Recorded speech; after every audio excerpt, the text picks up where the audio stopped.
நீங்க அவர் மனசாட்சி. நெருப்புடா நெருங்குடா பாப்போம். ஏதாவது டவுட் இருக்கா? ஓகே ஓகே, நான் அக்செப்ட் பண்ணிக்கிறேன். நீங்க தான் இன்னொரு வாட்டி பாடாதீங்க அந்த வாய்ஸ்ல.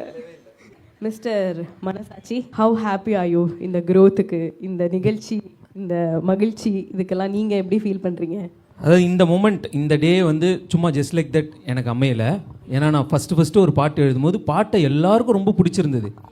ஆனால் அது யார் எழுதுனதுன்னு தெரியாமே இருந்தது. ஏன்னா பாட்டு பிடிச்சிருக்கு, நான் தான் எழுதினேன், ஆனால் என்னை தெரியலையே அப்படின்ற மாதிரி இருந்தது. அதுக்கப்புறம் என்னன்னு தெரிஞ்சது. ஆனால் என் பேரில் ஒரு 3 பேர் இருக்கா, ஆளாளுக்கு ஒன்று சொன்னாங்க. ரேடியோவில், டிவியில், ஆடியன்ஸு. சில பேர் வந்து அருண்ராஜ் காமராஜ் அப்படின்னு கூப்பிடுவாங்க, சில பேர் அருண்ராஜா காமராஜா அப்படின்வாங்க. இப்போ தான் எல்லாருமே கரெக்டாக அருண்ராஜா காமராஜ் அப்படின்னு சொல்கிறாங்க. எல்லாருமே இல்லை இல்லை, அதுலேயும் 1-2 பேரை நாங்கள் மன்னிச்சிட்டோம், அவங்களெல்லாம் மன்னிச்சிட்டோம். கொஞ்சம் பேர் அந்த மாதிரி கூப்பிட்றாங்க.